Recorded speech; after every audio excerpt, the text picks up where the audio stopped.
ಇಡೀ ಪ್ರಪಂಚದ ತುಂಬ ಹರಡಿದೆ. ಅವರು ಯಾವಾಗಲೂ ಪ್ರಗತಿಪರ ವಿಚಾರಧಾರೆ ಜೊತೆಯಲ್ಲಿ ಸಾಮಾಜಿಕ ನ್ಯಾಯ ಮತ್ತು ಸಮಾನತೆ, ಬಂಧು ಪ್ರೇಮ, ಕರುಣೆ, ಪ್ರಜ್ಞೆ,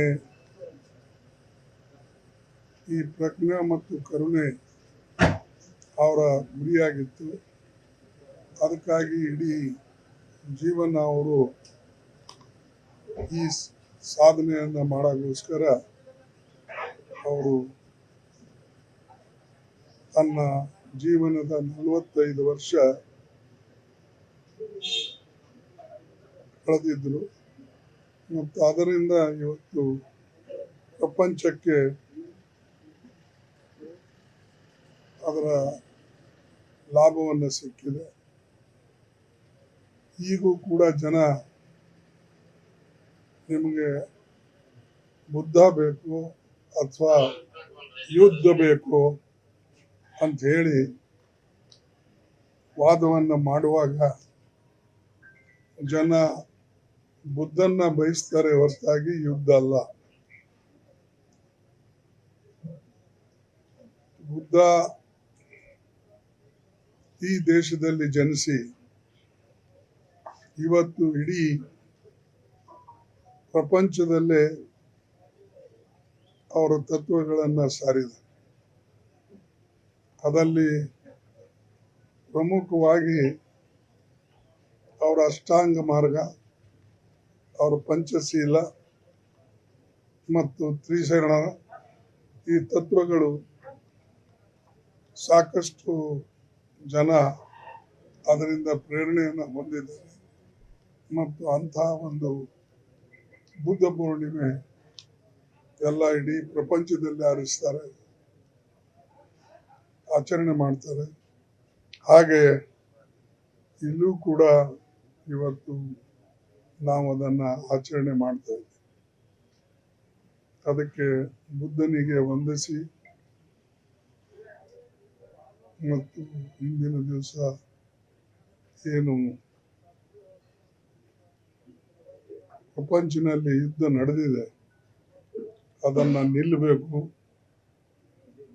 ಮತ್ತು ಅದರಿಂದ ಇಡೀ ಮಾನವ ಕುಲಕ್ಕೆ ಹಾನಿ ಆಗ್ತಾ ಇದೆ.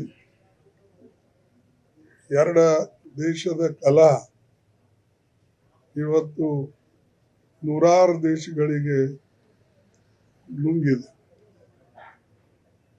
ನೀವು ನೋಡದಂಗೆ petrol, diesel, gas, consumer goods ಎಲ್ಲನೂ ಕೂಡ ಇವತ್ತು ಗಗನಕ್ಕೆ ಏರ್ತಾ ಇದೆ. ಅದಕ್ಕೆ ಯುದ್ಧ ನಿಲ್ಲಬೇಕು ಮತ್ತು ಯಾವಾಗಲೂ ಕೂಡ ನಾವು ಪಂಡಿತ್ ಜವಾಹರ್ಲಾಲ್ ನೆಹರೂಜಿಯವರ ಒಂದು ವಿದೇಶ ನೀತಿ ಏನಿತ್ತು ಆ ವಿದೇಶ ನೀತಿಯನ್ನು ಪಾಲನೆ ಮಾಡಿಕೊಂಡೇ ಇರಬೇಕು. ಅಂದಾಗ ಮಾತ್ರ ನಾವು ಬಚಾವ್ ಆಗ್ತೇವೆ.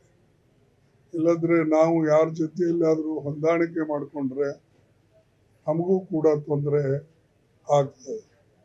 ಅದಕ್ಕೆ ಅಟ್ಲೀಸ್ಟ್ ಈ ದೇಶದ ಪ್ರಧಾನಮಂತ್ರಿಗಳು ಇದನ್ನು ಅರ್ಥ ಮಾಡಿಕೊಂಡು ಯಾರ ಜೊತೆಯಲ್ಲೂ ಕೂಡ ಅತಿವಾಗಿ ವರ್ತನೆ ಮಾಡ್ತಕ್ಕಂಥದ್ದು, ಬಹಳ ಪ್ರೀತಿ ತೋರಿಸಿ ಅಪ್ಪಿಕೊಳ್ತಕ್ಕಂಥದ್ದು, ಒಬ್ಬರ ಪರ ಮಾತಾಡ್ತಕ್ಕಂಥದ್ದು, ಒಂದು ದೇಶದ ಚುನಾವಣೆಯಲ್ಲಿ ಭಾಗವಹಿಸ್ತಕ್ಕಂಥದ್ದು, ಇದು ಎಲ್ಲ ಬಿಟ್ಟು ದೇಶದ ಹಿತದೃಷ್ಟಿಯಿಂದ ಅವರು ಕೆಲಸ ಮಾಡಬೇಕು ಅಂತಕ್ಕಂಥ ನನ್ನ ಒಂದು ಸೂಚನೆಯನ್ನು ಅವರಿಗೆ ನಾನು ಕೊಡ್ತೇನೆ. ನಿರ್ಭೀತ, ನಿಷ್ಪಕ್ಷಪಾತ, ವಿಶ್ವಾಸಾರ್ಹ ಸುದ್ದಿಗಳಿಗೆ ಮತ್ತೊಂದು ಹೆಸರಾಗಿರುವಂತ News18 ಕನ್ನಡ ಈಗ ಆಪ್ನಲ್ಲೂ ಲಭ್ಯವಿದೆ. ದಯವಿಟ್ಟು ಇಲ್ಲಿರುವಂತ QR ಕೋಡ್ ಸ್ಕ್ಯಾನ್ ಮಾಡಿಕೊಂಡು ಆಪ್ ಡೌನ್ಲೋಡ್ ಮಾಡೋದಕ್ಕೆ ಮರಿಬೇಡಿ. ನಿಮ್ಮ ಬೆಂಬಲ ಹೀಗೆ ಸದಾ ನಮ್ಮೊಂದಿಗಿರಲಿ. ಧನ್ಯವಾದ.